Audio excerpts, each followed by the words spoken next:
All right, as quickly as possible, I'm going to explain the idea behind lung packing and reverse lung packing. Real quick, I'm going to show you and then I'll talk about it a little bit. So the idea is you inhale, take sips, inhale, and then I'm going to exhale and basically spitting and exhale out at the bottom. So it's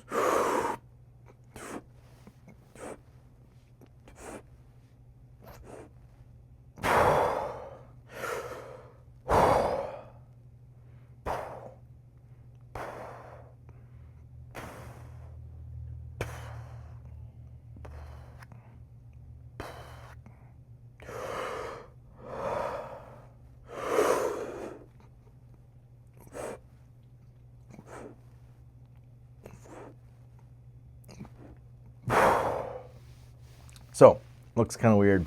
Let's talk about why we would do that. So basically, I'll probably have you do a little bit of prep on the actual structures, and this is additional prep on the structures of the muscle, basically all the muscles and actual structure of your respiratory tissues and all the stuff that works on them, so that it's basically allowing you to take the biggest, deepest breaths possible with the most ease, right? So basically trying to drive as much efficiency into your breathing pattern as possible. So again, that's the basic idea behind it. Is no different than if you were going to go warm up, an overhead squat and make sure those positions are feeling really good before you go to snatch. Same idea here.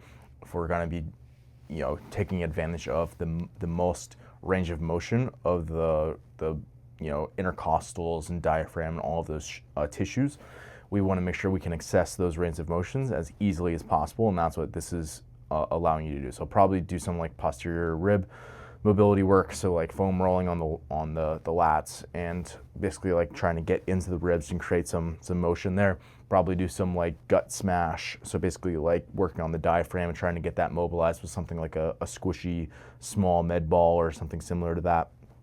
And then we'll probably go into this lung packing, reverse lung packing. And again, the idea being that you're taking this, filling up the lungs as big as possible, and then basically getting sips of air at the top to try to expand the rib cage even more and basically exaggerate the range of motion as much as possible. And then you're just going to take an exhale and inhale and exhale. The reason why we do that, and rather than going straight into the next one, just because if you go one, take breaths, and then you're going immediately into the exhale with the spits, trying to get out as much air as possible. Most people, if they do that continuously, they're just gonna get into the issue of they're gonna run into a CO2 tolerance problem, which is basically like saying like you're gonna start to suffocate if you don't allow yourself to breathe a little bit normally in the pattern there. So that's why we do the pattern of inhale with sips and then a full, basically a breath and a half normal. So exhale, inhale, exhale, and then that next exhale is when you're spitting out. So again, inhale, sips of air in, exhale, inhale, exhale with spits of air out.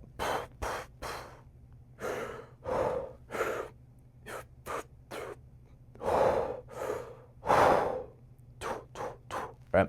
And I'm exaggerating that, doing it way quicker than you're actually going to be doing it. So when you do this, it's very possible that you're sitting there for 15, 20, potentially 30 seconds trying to get those sips of air in and expanding the rib cage. It's not going to be a lot of air. You're getting these small, tiny, sharp sips, trying to fill up as much as you can. Once you can't put any more air physically into your lungs because you're not able to inhale anymore, that's when you're going to exhale and do the spits with the exact same thing, trying to exhale squeeze every little last drop. Think of your lungs as a sponge, and you're squeezing every last drop out of that.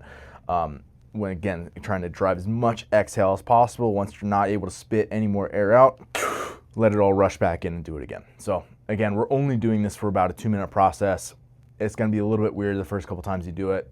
Then after a while, you're gonna be like, oh yeah, I understand that this is basically just like range of motion work for my respiratory tissues that I've got going on here, and that helps me to breathe more effectively when I get into the workout. So that is lung packing and reverse lung packing.